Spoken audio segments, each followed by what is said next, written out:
Hey, fight philosophers. We're going back to Mexico City. Vamos a Ciudad de Mexico once again. We are in for an absolute treat. I mean, so much Mexican talent in the UFC, and the fans in Mexico do not disappoint. It is going to be a fabulous night, a night full of dynamic moments. So let's give it a dynamic breakdown. Let's go through the card. Let's talk about some fun stuff. Let's get to know our fighters a little bit. We are back, Mexico City again, as mentioned, absolute MMA showcase. And we have some medical professionals on the card, okay? We have some people of many talents. A night to remember, another 6 fights on this main card. First, we got our prelims. Okay. Austin Hubbard was supposed to fight Ismael Bonfim, but we had a switcheroo. We're starting with switcheroos right away. Anyway, Austin Hubbard, do you know Thud? Yes. Shout out Illinois.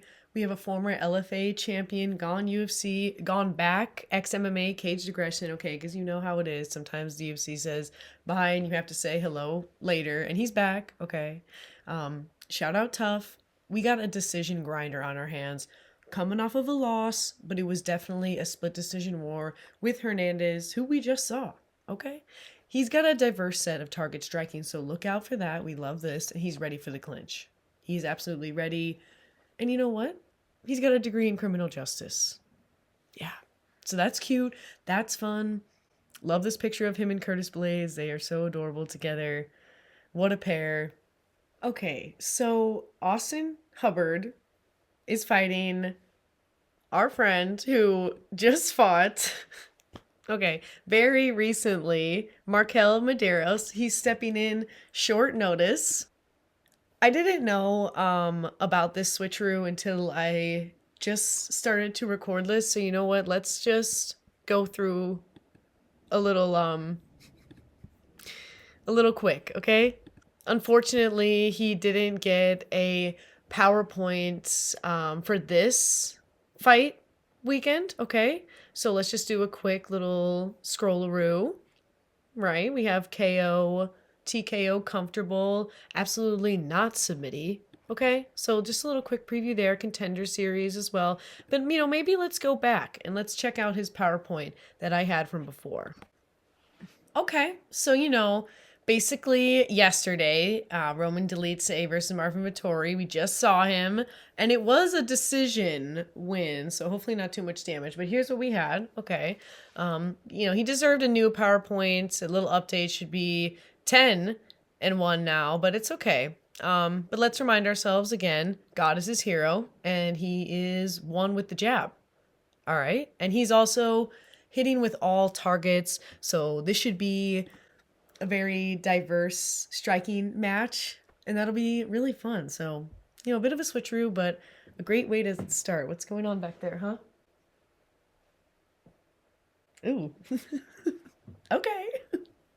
Then we have another fight that I swear was thrown in late as well. Like, when I was originally making my little, slides, this wasn't, but anyway, we caught this one in time. Gabriel Miranda is going against Jamal Emmers. We have a featherweight fight on our hands, even though Gabriel Miranda's nickname is Fly.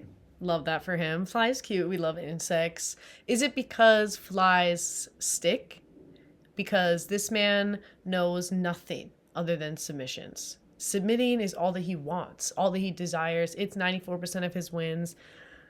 He's coming off of a KO loss to Morgan Chairez, who, we just saw get pushed around a little bit by Nathaniel Wood. And we're looking to get back in the win column, but I want to say something very important. Happy birthday. Yes, happy birthday, Gabriel Miranda. Let's give some claps for making it another year around the sun. It's a really crazy cat back there. Not chill today. But, happy birthday, of course. His birthday, I think I'll be posting this on the 24th, but his birthday is March 25th, so happy birthday! He is going against pretty boy Jamal Emmers, who really knows how to win pretty much in every way. So not searching and hunting to stick on you and submit, which by the way, didn't mention, but it's on the PowerPoint. Gabriel's specifically looking to choke you. That's his favorite kind of submission. So just, forewarned. Jamal, he's got wins pretty evenly split in all directions. He's coming off of a year layoff though. All right, coming off of a loss as well. Hopefully this year has been a time to get recovered and get focused. So we're going to see about this one. This one was thrown in, okay? This one was tossed in there late. I don't even know when they added this. But hey, the more fights, the merrier. Looking at a really exciting lightweight matchup next. Vink Pickle, is that? Oh my gosh. And Rafa Garcia. This is going to be great. Oh my gosh. So Rafa Garcia, the gifted, shout out Mexicalis. There's a couple of Mexicalis on this card. All right. We're coming from Combate to the UFC. Cub Swanson is his coach.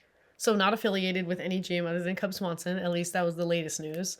I don't know if that's still true. Pretty sure.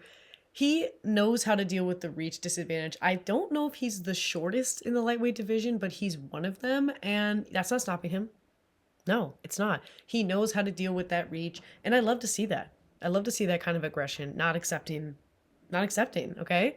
Love it. He wants to submit you. So when he does get in there, he's going to go for that. Or he's willing to grind to decision. Not really a KO, TKO kind of guy. Not trying to come in with the slam in power. Trying to grind it out. Yeah, we love that. Coming off a loss to Grant Dawson. And we love Grant Dawson. Yes. Shout out Cornfields. Anyway, if you haven't seen his fight against Chairez, oh my gosh, check it out. Unless you're squeamish, he loses a serious amount of blood. Oh my gosh. Apparently 15 stitches. He was, gruesome. He is a never back down type gamer. Absolutely. And he's so positive. He is such a sweetheart. He loves his wife, let me tell you. And that is a sign of a good man. Yes. And he is just, you can see it in his smile. He just radiates a genuine sense of positivity. I love it. And he's going against my favorite road rager. Okay. I don't know if he's my favorite road rager, but he is a road rager. From Hell is his nickname. Very interesting. He's replacing Joaquim Silva. So he's coming in. We got a lot of short notice replacement fighters. A lot of people who just fought. Seriously. And even, a lot of people who just fought. Anyway, he's definitely a veteran in life, in the sport, 42 years of age, from Tough 2012. Now that's a season. Okay, runner-up in the semifinals. This is not a submitter. And we're coming off of a year layoff. Okay, not super active overall. That's the thing. So despite being a veteran from 2012, the record 14-4, we've been a little conservative with the fights, and that's okay. We don't have to beat our bodies to oblivion quickly. Lots of canceled bouts as well, because this man, let me tell you, kind of has beat his body to oblivion. He's been through a lot of very unfortunate injuries. Some things that are really hard to recover from, like tearing your bicep. Tearing your bicep is very hard to recover from. So, love and light, really hope that his body's doing okay. There are cats running around. All right. And as many people do, Vic found MMA as a way to stay straight, as a way to stay on task with life. And he uses his anger as motivation. So some people, when they're fighting in the cage, they try to quell that anger, get a little zen about it. He's the opposite. He wants to channel it in. Yep. And you know what? Speaking of skills, we don't just have medical professionals on this card. We got an electrician. Yes. So talent all over the place. Used to work for AAA. So that is going to be a really fun matchup. Mexican talent rolling in. Shout out. Oh my goodness.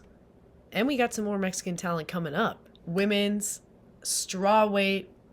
This is going to be a gritty battle. Lupita Godinez going against Julie Polastri.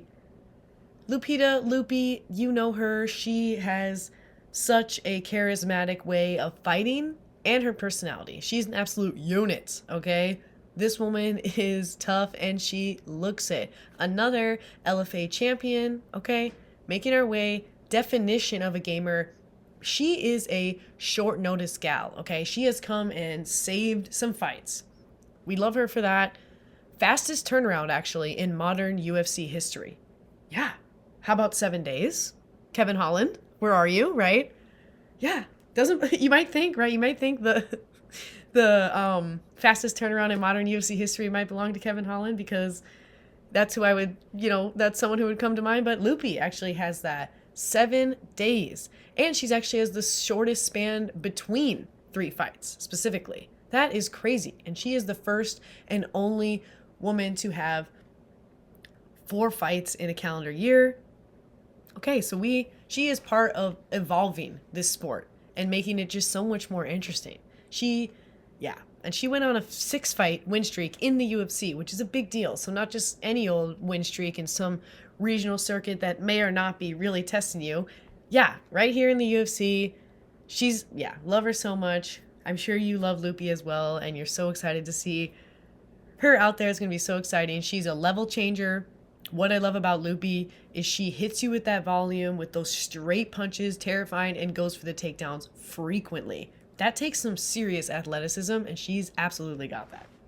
We are coming off 2 decision losses, though, so we got to get back in the win column, but it's to 2 absolute dogs, okay? Jandiroba and Dern are... those are legends. So sometimes you got to lose to legends. We're only human. And she is going against Julia Polastri, who is making her way psycho. Okay, another LFA champ. This is great. We love that little LFA drama. Dana White's Contender Series. She's on that decision grind, but she's got wins in every category. Lots of canceled bouts. We hate that. And you know what? Just want to say, congratulations on recently being engaged. Oh yes. We're coming off of a split decision win. That really wasn't very split. Looked a little more unanimous in there. And this is going to be a scrap. Absolute scrap. Absolute grit. We got to get excited about this one. Yep. Let me know if you're amped. Next, we have some fun featherweights. C-Rod. Hey, this is my king. Let's go Milwaukee. Bellator, RIP, more LFA. LFA reunion night. He's mostly on that decision grind and is a striker overall. So hit you with that volume, hit you with that control on the feet. Fought in January, stopped an undefeated prospect, so he's game for that. He's game to stop the hype train, and his family is coming to support him. So add your support as well. Let's support everybody.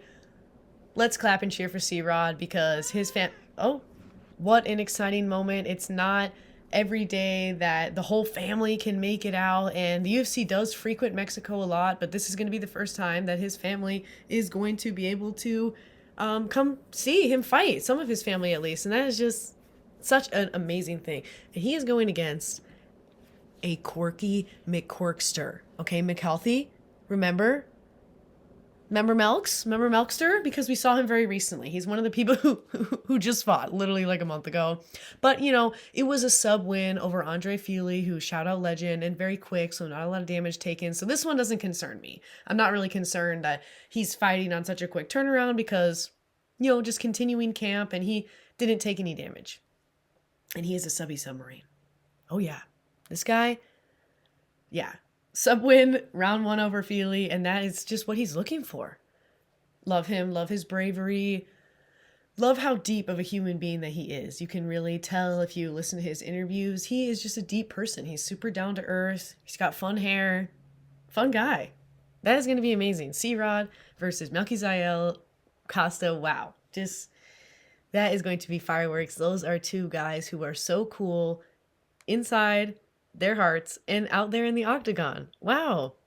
Moving on to some middleweights. So Jose has been getting a little hate because his last performance wasn't super amazing, but it was only his first UFC appearance. So let's, hoping to see a bit of a comeback there in terms of just output. Yeah, he's coming off of 2 losses right now, and really was looking rocky road in that last fight. A lot of body kick abuse, a lot of hands down. So we're really hoping to see some action. Let's go, Jose. Let's turn it around. Let's make it happen. Let's give a shout out to Bolivia. This man is a veterinarian. He's a veterinarian. That is so dope. one of the many talented people on this card. Everyone's talented, of course, but we got some crazy side gigs. Seriously. And he is going against Ateba Gautier, the silent assassin. Real hype on here. You know, we got a pretty junior record of 6-1, but this man is only 22 years old, so he has so much to have happen in his fight career. Dana White's Contender Series, we're coming on that UFC debut. So out of his 6 wins, 5 of them have been KOs, so he is definitely used to the finish, right? And his only loss is via decision. So looks like that's where you got to take him so far. Not a lot of holes in his game have been exposed yet. He seems pretty chill. He's really sassy, though. He's so sassy in the press. But you know what? I love that for him. Young in life, young in the game. We've got a bright future. He says that he wants to fight 5 times in a year, though. No, okay? Don't do that. Do not do that. That's not safe. He's got a really diverse leg game, right? What he's doing with those legs, high, low, mid, everywhere. So watch out for that leggy. And he's often the one who's pushing the pace in that fight. So you're going to really see a lot of athleticism, a lot of youth in there. And he likes uppercuts. So do I. So I'm glad we agree. Making his way. That one is going to be interesting. Yes, definitely interesting. And now we have our featured prelim, a flyweight scrap. It's so great that our featured prelim is a flyweight belt and our main event is a flyweight belt. That is just so much fun. I love that. Just some love to our flyweights. Edgar Chairez is going against CJ Vergara. This one is bound to be absolute fireworks. Puro Chicali. He's had a bit of a rough go in the UFC so far, okay? Yes, we're 1-5. You know what? It's not too late to turn that around. This subster will be looking for that Subaru. He has yet to win via decision, so that's important to know. That is important to know going into this. He's coming off of a decision loss to Josh Van, who has been super hype as of late and really performing well.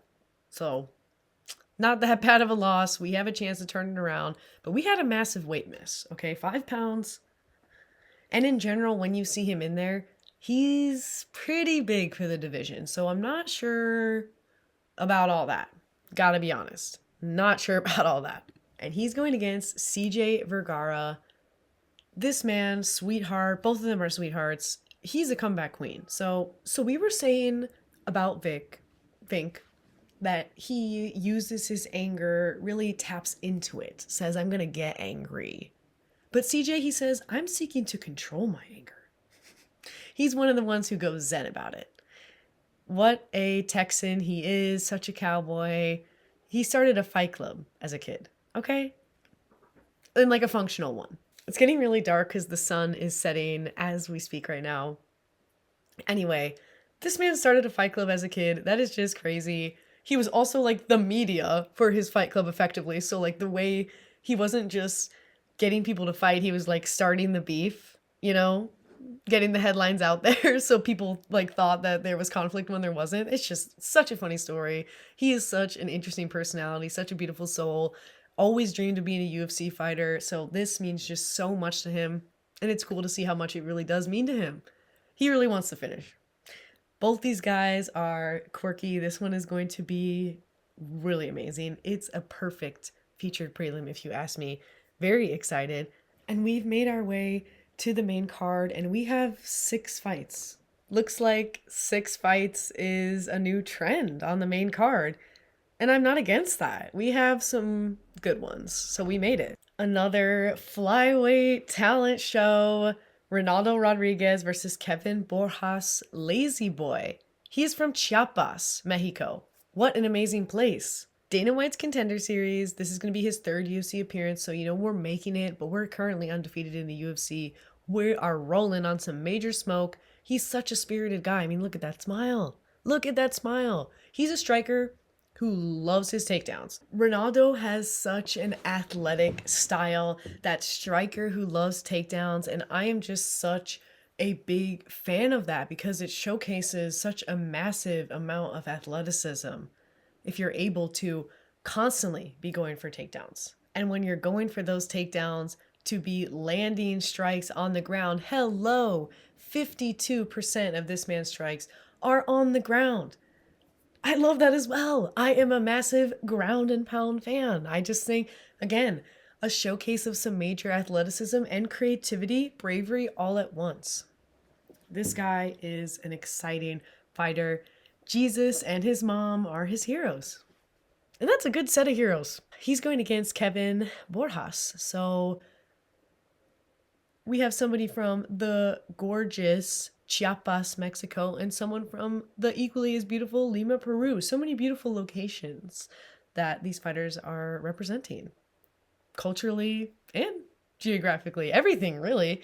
I gotta tell you, my favorite country has gotta be Mexico. But Peru, that is on my list of places I would really love to visit. Anyway, Kevin. Kevin Borjas, El Gallo Negro, Inca FC flyweight champion, Dana White's Contender Series. It's been a little bit of a rough start in the UFC, but we're making our way. Come on, we got a chance. This is going to be his third appearance. And something to highlight about Kevin is he has got high striking volume. So the output in this fight, I suspect, will be really high, really exciting. He's used to that TKO KO win, so expect him to be looking for that, head hunting a little bit. Not much of a person to win by decision. And he is not a sub submarine. He is definitely a headhunter and hunting for that finish in general, coming off of a year absence. So hopefully, as with all absences, I hope it's a moment of recovery, whether it was for injury or whatever. Hope it was a good year off. Ready to get back in there. Fun fact about Kevin is he used to work in a pastry shop. That's cool. Hope it was a good time. Maybe it wasn't cool. I don't know if he liked that job. Anyway, next we have a much anticipated bantamweight match. Hello. David Martinez, the Black Spartan, is going against Simon Oliveira. David, okay, he's an orthopedic surgeon. Another combate to Dana White's Contender Series, and this is his UFC debut. A lot of hype. That photo of him shadowboxing in the medical robe. Oh my God. I love this. So excited to see his game out there in the UFC. From his previous fights, you can see a lot of leg kicks and leggy overall, but not a subber. So, maybe this will be the first sub win of his career in here. You never know what'll happen, but probably not what he's going to be looking for. Really looking to finish the fight. He's a finisher and he's got that karate stance. Hey, shout out Yoel Romero, who is one of his heroes. That is so cute. Makes sense for the quirky stance choice as well. Yes. He is going against Simon Oliveira, another Brazilian representing. We got a couple of people from this Astra fight squad, right? All right. His opponent, not much of a subster. Yeah, he's a subber that's never been subbed. So when I said maybe that'll be David's first sub win, probably not. Okay, that was a gaslight. Anyway, he's fought on a lot of different regional circuits, which is actually really cool. Just like fought all over the place. And after a Dana White's Contender Series split decision war, they said, get on over here. Get the hell over here. Coming off of 2 losses and a canceled bout, but you know what? Like I've been saying, it's not too late to turn it around ever, really. 0-2 in the UFC, hasn't won since 2021, so he's hungry for that win. He is hungry, mostly loses via decision, so I think that both of these guys are going to be pushing the pace in one way or another, trying to get it done early. Yeah, bantamweight, fireworks. We are sticking bantamweights for another much anticipated fight. Raul Rosas Jr., the youngest fighter in the UFC, El Nino Problema, 20 years old, chihuiwi. Oh my gosh. We still don't really know what that means, but it doesn't matter. Okay. This guy is from a family of fighters, and you got to keep your eyes out for his siblings making their UFC debut maybe sometime in the future. He fights with a very youthful style as well, just like that new MMA. I mean, he has everything in his arsenal, crazy, wacky dackle doodle doo, leg kicks, and sticky submittee so much. He loves that rear naked choke. He's a face crank type of guy. Yes. And he just really pushes that pace. Absolute hustle. He has only seen 3 rounds 3 times. So, yeah. Usually when it comes to Raul, it's going to end quickly. Very, very cool. Only 1 loss. Man, he is absolutely game. So young, so much to learn. Hasn't even fully developed into his body. That's so creepy, but it's true. And it's crazy. There's just such a bright future ahead. And he is going against someone who I have some mad respect for. Vince Vendetta Morales. He is a veteran, ex-MMA, UFL, risen in and out of the UFC. Okay, their loss when they let him go for a brief period, but, we're glad that he's back with us. The thing is, he's one of our friends who have fought basically 1 month ago, and it was a bit of a war, the fight that he just came out of. So is he even medically cleared for this? Okay, but you know what? He's a short notice type of guy, absolute gamer. We got gamers all over this card. He just came off of a decision loss, which he's a little bit susceptible to in general. Vince comes from a wrestling background, so look out for that, of course. He is just such a gamer, such a cool guy, loves skateboarding. Okay, so fun fact about him. He definitely prefers to be the dog. Looking to be the underdog, doesn't mind if you don't believe in him. He's got a very grounded, very calm presence that I feel like definitely shows in the fight. He can stay calm in there, but we're on a 3-fight losing streak, so we got to get back. In the win column here, really rooting for him. I want to see everybody, of course, do well, but these are fights.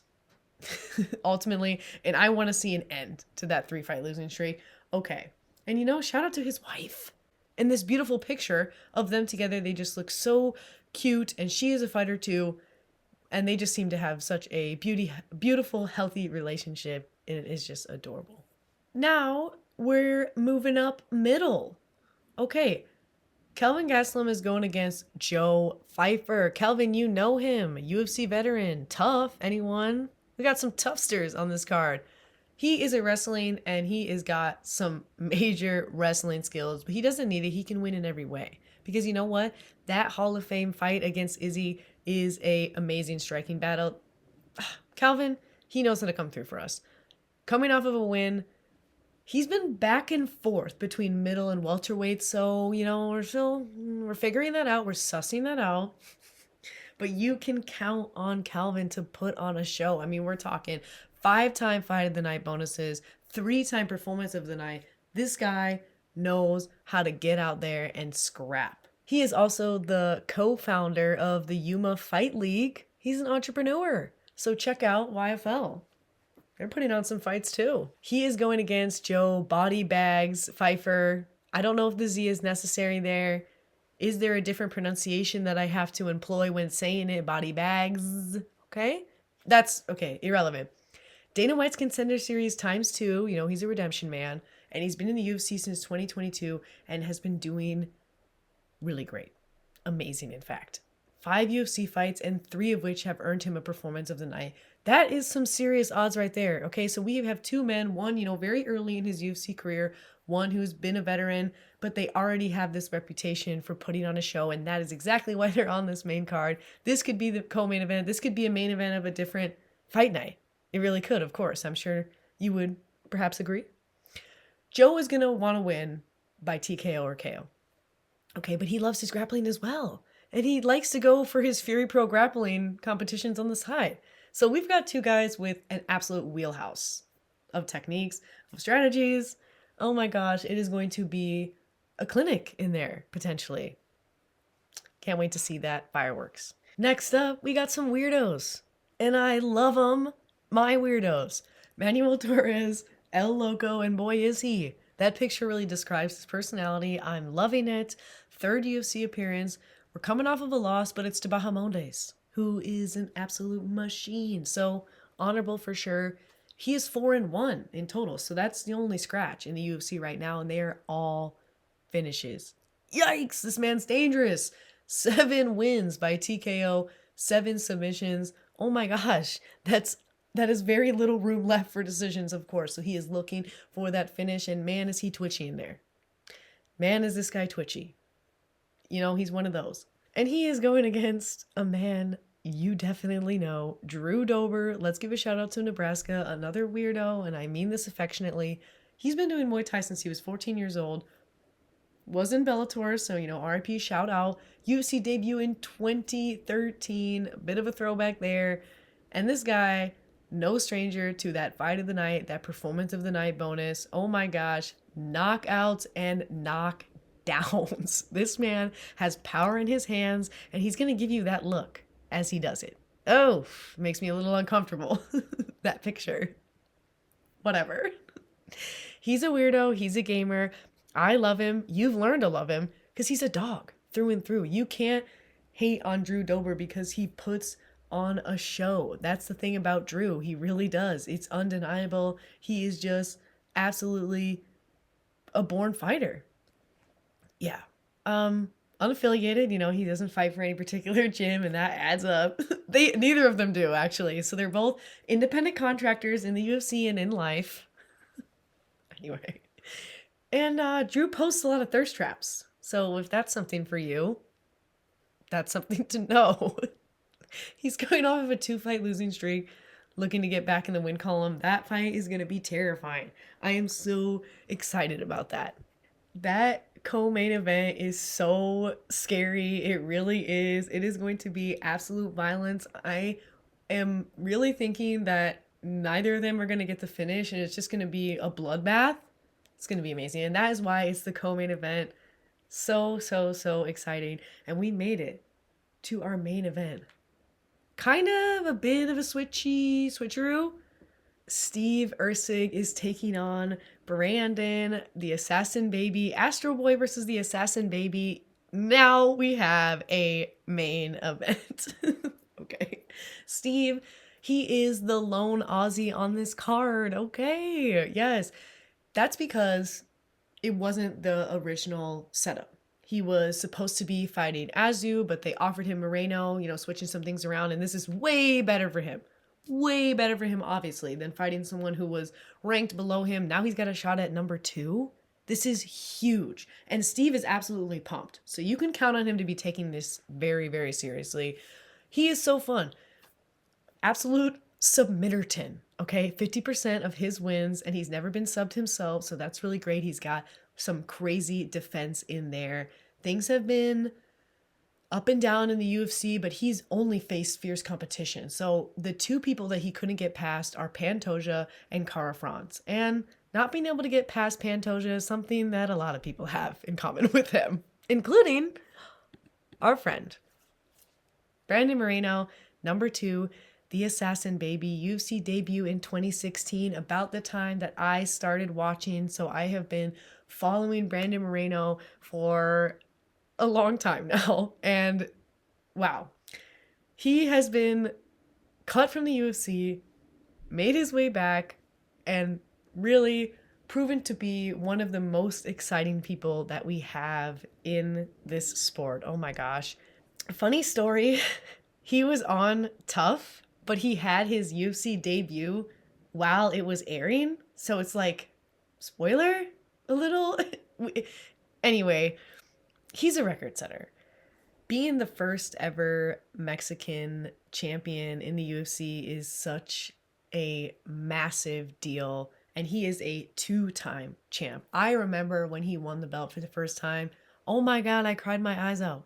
I was bawling. It was such a moment. And this man brings moments. That's what he's known for in my mind.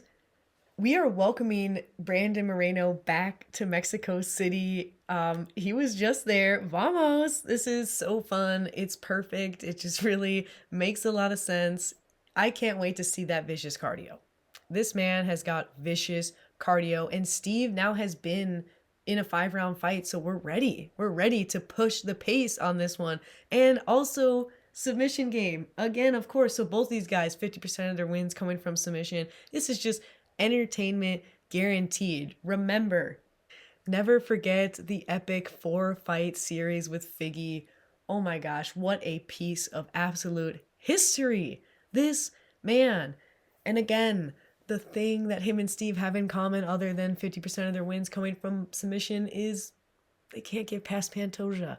But you know what? They're both looking for that second opportunity here. They really are. Whether or not the winner of this fight gets a shot at the belt is pretty TBD, considering that both of them have fought Pantoja, and if he remains, may not necessarily be the fight that the UFC wants to book, but whoever does win is definitely ahead in the line. I mean, duh. It's going to be incredible, and it's the only way for either of them to get back in that conversation for the title, of course. Lots at stake here in this flyweight matchup. Wow. So excited. I forgot something. Brandon Moreno in the corner there. You can see him holding his little Brandon Moreno Funko Pop. It's because he's an addict, okay? He's addicted. He's addicted to Funko Pops. Look at this absolute adorableness. What is going on here? What a beautiful soul. And you know what? Make sure you check out his MMA podcast, Entre Asaltos. Yes, it's in Spanish, and maybe you don't speak Spanish. Or maybe you're like me and you're learning. Well, get in there and learn. And if you're a Spanish speaker, definitely check it out. Very, very cool. He is just such an incredible personality. Yes, of course. I thought that the Astro Boy Assassin Baby mental image was kind of like cute and fun, and I didn't want to make something myself, so I thought I would ask the AI just to see like what kind of weird, crazy, quirky thing it came up with, because I knew it would come up with something. So I asked it to give me a fight between Astro Boy and an Assassin Baby, and this is what we got. And listen, at first you're like, wow, but y'all know, okay? If you zoom in, the thumb on Astro Boy is broken and backwards, so, you know, classic AI mistake, can't get hands right. Not sure what's going on with the gun. Okay, the meaning of the fist and the gun isn't right. It's like he's holding a gun, but like he's not holding a gun. And okay, lastly, the text box is really terrifying. It's some non-existent language with the word assassin spelled incorrectly in bold at the end. So it's still kind of cool. Not quite. We're getting there. AI's getting there. So that was fun. Oh my gosh. So I just did so much talking because I could talk forever about this card. There is just talent from start to finish. I will be absolutely glued to the television. I am so excited. Let me know which fight you are most excited to see. Oh my gosh, I think I have to pick the main event just because Brandon Moreno might be my favorite active fighter on the men's side. He is just such a legend. Been watching him for a long time now. Let me know, what's your favorite? Where are you going to be watching? Are any of you fortunate enough to be attending in Mexico City? I'm so envious. I hope to attend a UFC fight in Mexico City one day in my life, hopefully in the near future. Okay, toodaloo.